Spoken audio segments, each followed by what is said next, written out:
Good afternoon. Welcome to The Ambassador with me, Ambassador Susan Nganga. To our top stories, thousands of people marched through the streets of Paris this weekend, calling for an end to the violence in the Eastern Democratic Republic of Congo. The protest showed growing international concern as fighting with the M23 rebels continue to make the situation worse in the region. Hospitals in Goma are overwhelmed, struggling to care for the many injured, with supplies running dangerously low.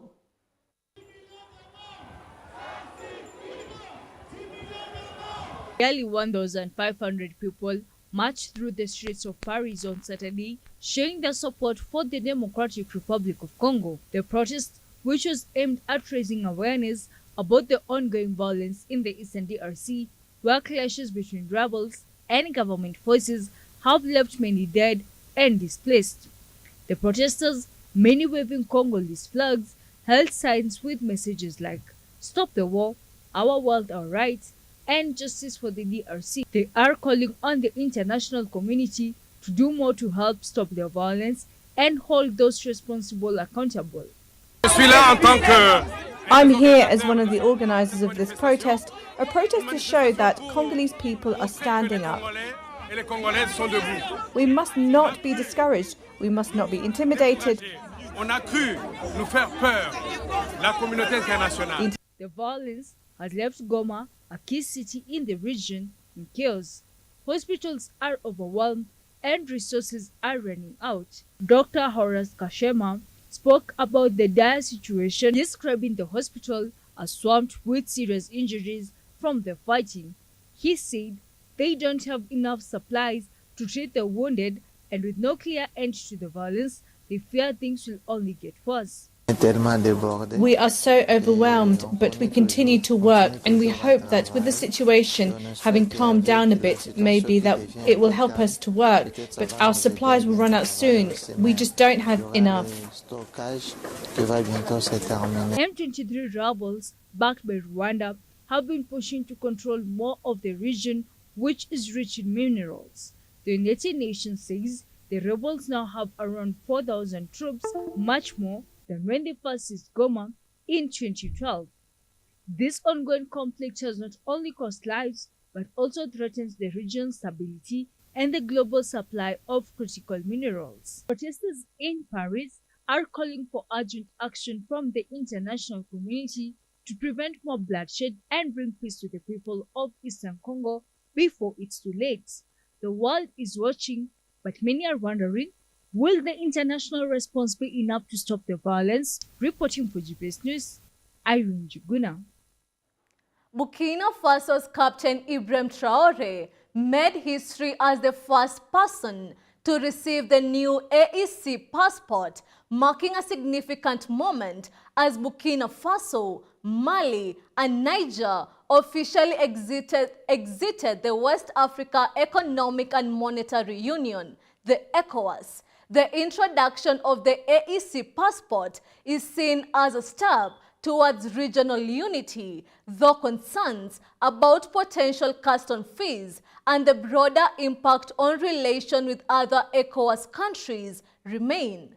Despite these challenges, many citizens express hope that the new passport will foster easier travel and economic growth across the three nations. Peres Kigo has more. In Burkina Faso, Captain Ibrahim Traore made history as the first person to receive the newly introduced AES passport just days after Burkina Faso, Niger, and Mali celebrated their official exit from the West Africa Economic and Monetary Union. This symbolic moment comes at a time of significant political and economic shifts in the region. The new AES passport is seen as many as a step towards strengthening unity among the three countries, especially in light of the departure from ECOWAS. On the streets of Ouagadougou, locals express hope that the AES passport will help combat the spread of misinformation. AES doesn't work, whereas travelling with it shows that AES is not what's being portrayed with negative images. And the proof is we're travelling, doing business. I can't imagine being in AES and still using an ECOWAS passport. Many are optimistic that the new travel document will provide a clearer picture of their country's capabilities and potential. The AES passport, which is now being produced at the Migration Division in Ouagadougou, is seen by many as a tool that could simplify travel and foster deeper connections between the three nations. Mali, you have to pay, and the same goes for Niger. But now, if we have a common passport, I think it becomes a family, and maybe the cost could change. That's our hope. Otherwise, a passport is still just a passport, especially since we have our old ones. We were told that after expiration, we could get the new passport. If the AES passport allows us to travel to countries where we previously needed a visa and now we don't, that could be an advantage for us.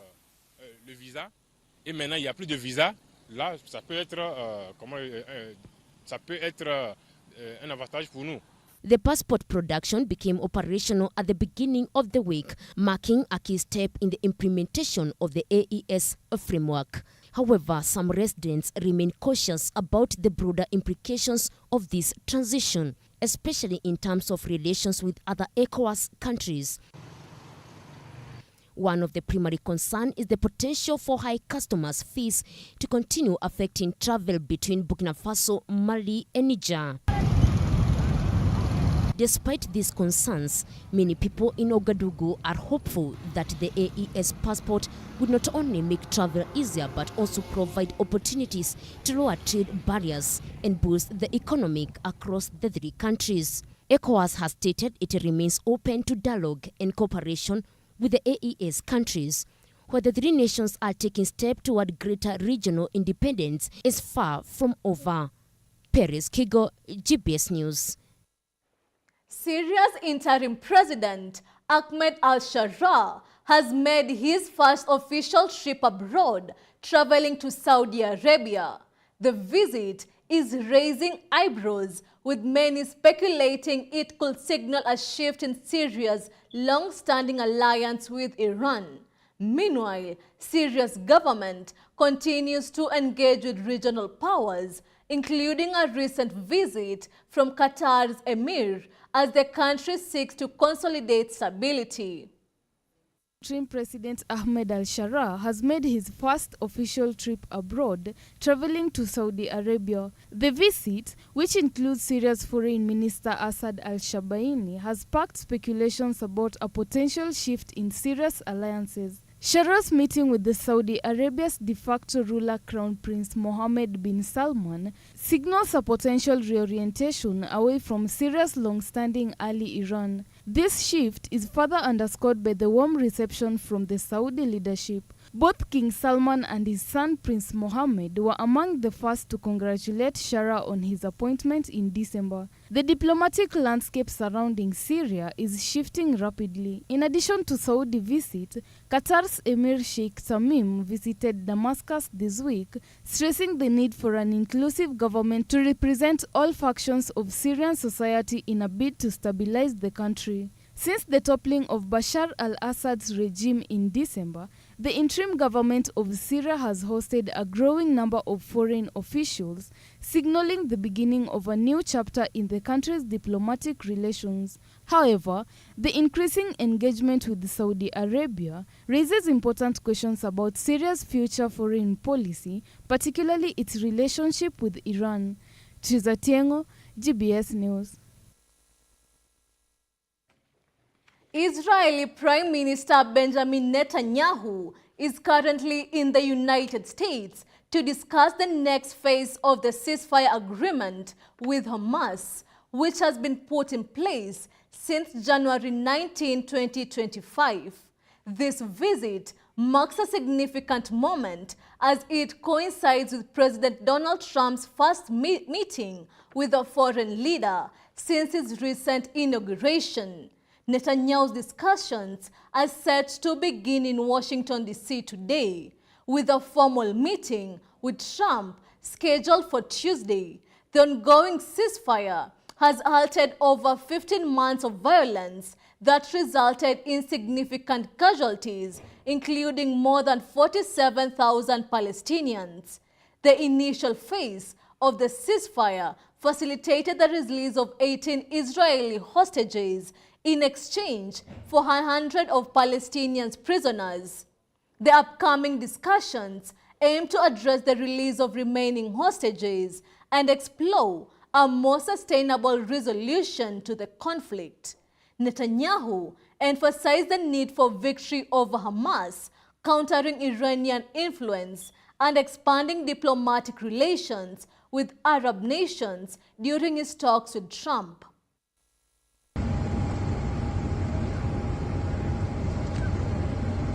I'm leaving for a very important meeting with President Trump in Washington. The fact that this would be President Trump's first meeting with a foreign leader since his inauguration is telling. I think it's a testimony to the strength of the Israeli-American alliance. It's also a testimony to the strength of our personal friendship.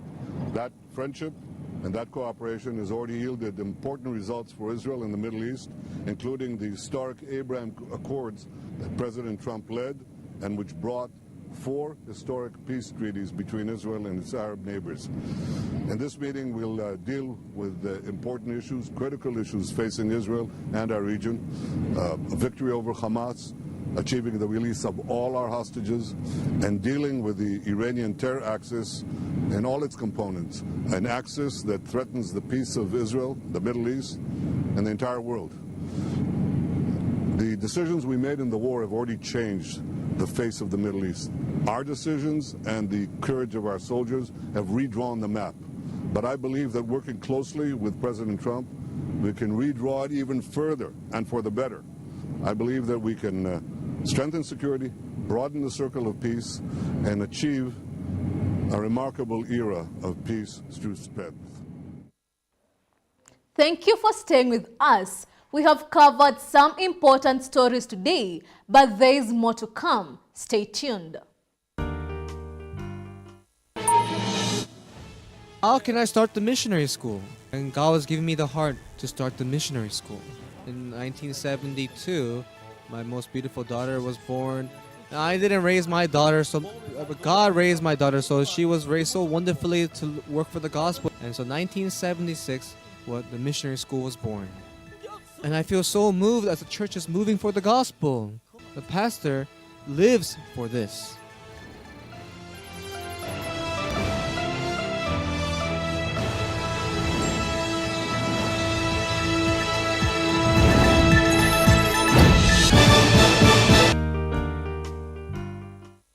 Hello everyone! Welcome to Fun. And the hyenas were there. They wanted to snatch the baby and tear that baby into pieces and eat. Today we're going to make a cactus in a pot.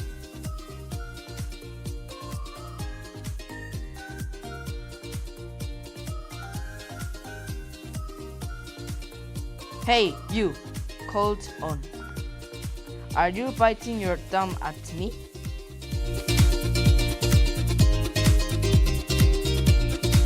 I love my mommy, I love my mommy, yes I do.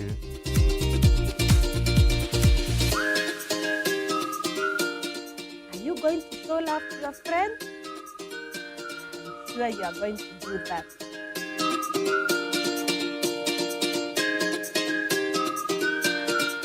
Friends, until next time, bye!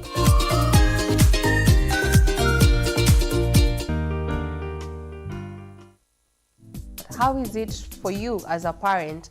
Are you having an adolescent? How is parenting for you? But again, we have to be fair, firm, and friendly. We cannot parent without being friendly to these children. It's peer pressure not to be pure. Where the adolescents, they have a slogan, Mavajuni Fara. Parents, you have to be hot, raw, real, and nice. How do we help our children to understand we are not from the West and we can never be the West? The reason as to why I'm bringing this out is because we have to understand the trends. because they tend to trade with what is trading. We have to be able to understand and tell our children, just because it is trading doesn't make it a trade. But let's continue this conversation online across all our social media networks. That's GBS TV Africa. Our SMS line is 21144.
Welcome back to the bulletin.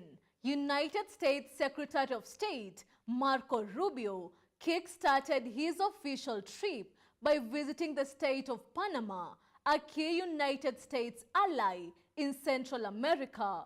Tensions between the United States and Panama have escalated since President Trump has been inaugurated in office.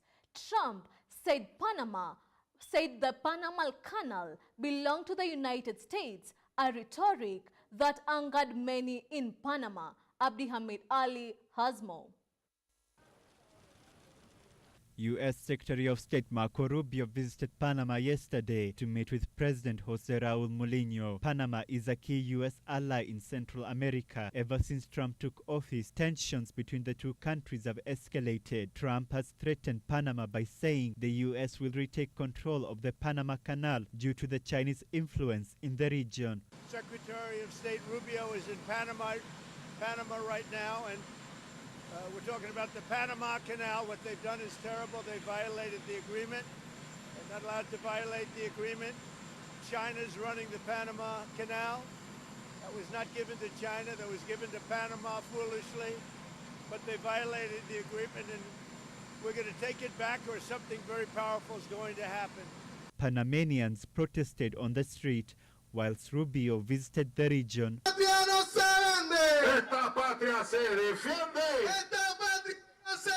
Protesters had this to say to Trump.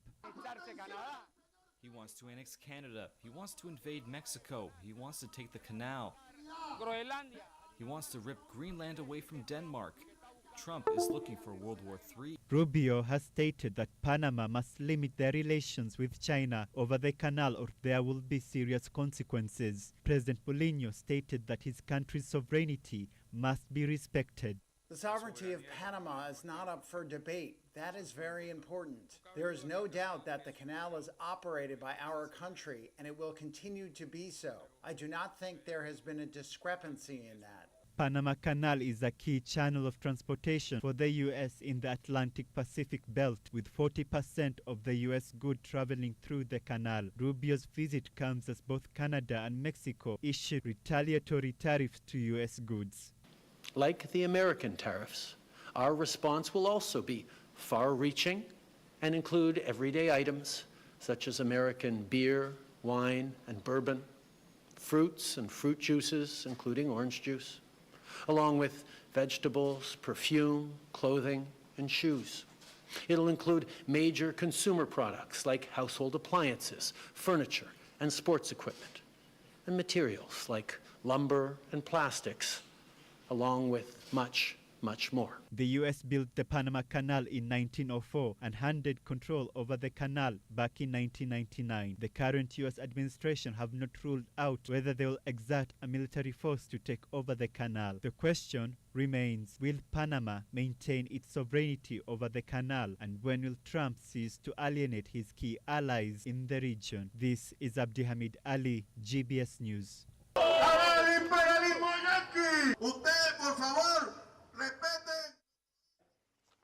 United States President Donald Trump announced on Sunday that he will cut off funding to South Africa over concerns about his controversial Expropriation Act, which makes it easier for the state to seize land in the public interest.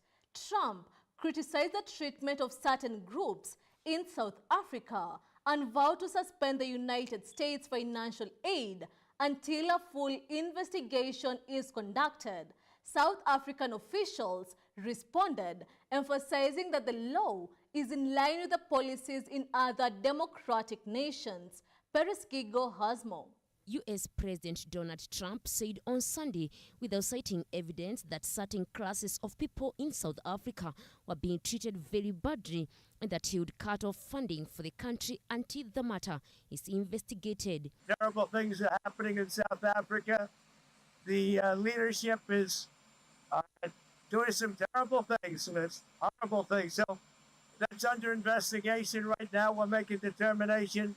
And until such time as we find out what South Africa is doing, they're taking away land, they're confiscating land, and actually they're doing things that are perhaps far worse than that. The United States obligated nearly $440 million in assistance to South Africa in 2023, the most recent U.S. government data showed. Last month, South Africa President Cyril Ramaphosa signed into law a bill that would make it easy for the state to appropriate land in the public interest. The law aims to address racial disparities in land ownership that persist 3 decades after apartheid demise in 1994. Last month, Ramaphosa said he was not worried about the country's relationship with Trump.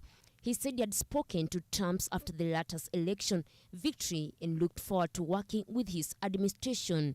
During his first administration, Trump said the U.S. would investigate unproven large-scale killings of the white farmers in South Africa and violent takeovers of land. Pretoria at the same time said Trump was misinformed. Trump's threat to cutting funding to South Africa over land exploitation has sparked tensions, with both nations maintaining differing views on the issue.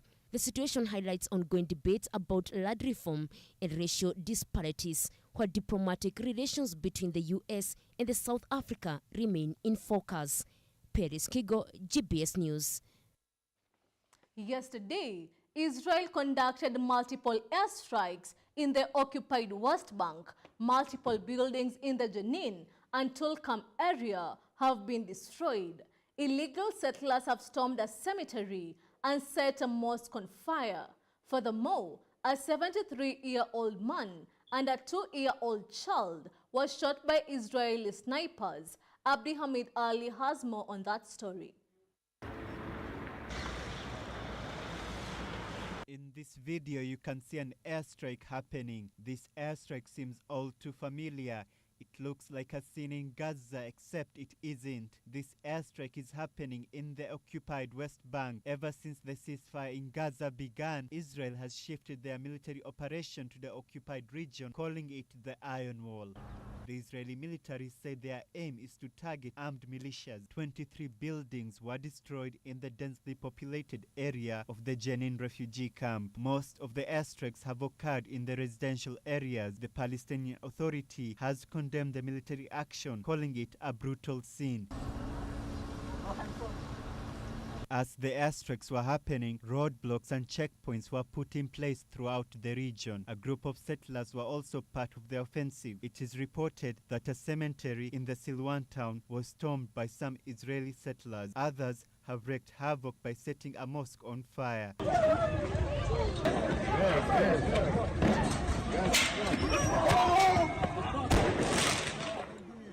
15,000 Palestinians in the West Bank have been displaced, while an elderly man aged 73 and an infant aged 2 have been shot by snipers. Some experts are calling what is happening in the West Bank an ethnic cleansing. Ever since the Israeli assault in Gaza began, civilians in the West Bank have feared for the worst, for the West Bank to be another Gaza. Their fear has now materialized.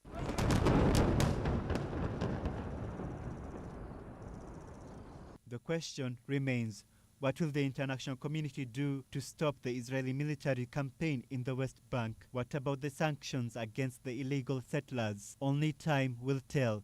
This is Abdi Hamid Ali, GBS News. In response to President Donald Trump's recent imposition on 25% tariffs on Canadian goods, Canada has announced its own retaliatory measures. Prime Minister Justin Trudeau revealed that Canada will implement 25% tariffs on approximately 155 billion Canadian dollars, around 106.6 billion US dollars worth of US imports, starting with an immediate application on 30 billion Canadian dollars worth of goods from February 4th, 2025, followed by an additional 125 billion Canadian dollars in 3 weeks. The first phase targets consumer goods such as alcohol produce, household items, and industrial materials. The second phase will include tariffs on products like vehicles, steel, aluminium, and various agricultural products. Trudeau emphasized that this response is both, and I quote, strong but appropriate, end of quote, highlighting the historical ties between Canada and the United States and urging Canadians to consider buying domestic products as a form of solidarity. The United States administration has framed these tariffs as necessary measures against issues like drug trafficking and illegal immigration. The United States informed us they will be imposing 25% tariffs on Canadian exports to the United States and 10% on Canadian energy. A decision that, should they elect to proceed with, should take effect on Tuesday, February 4th. First, and that international news marks the end of our bulletin today. Be sure to tune in tomorrow, same place, same time at 1 p.m. I have been your ambassador, Susan Nganga. Good afternoon.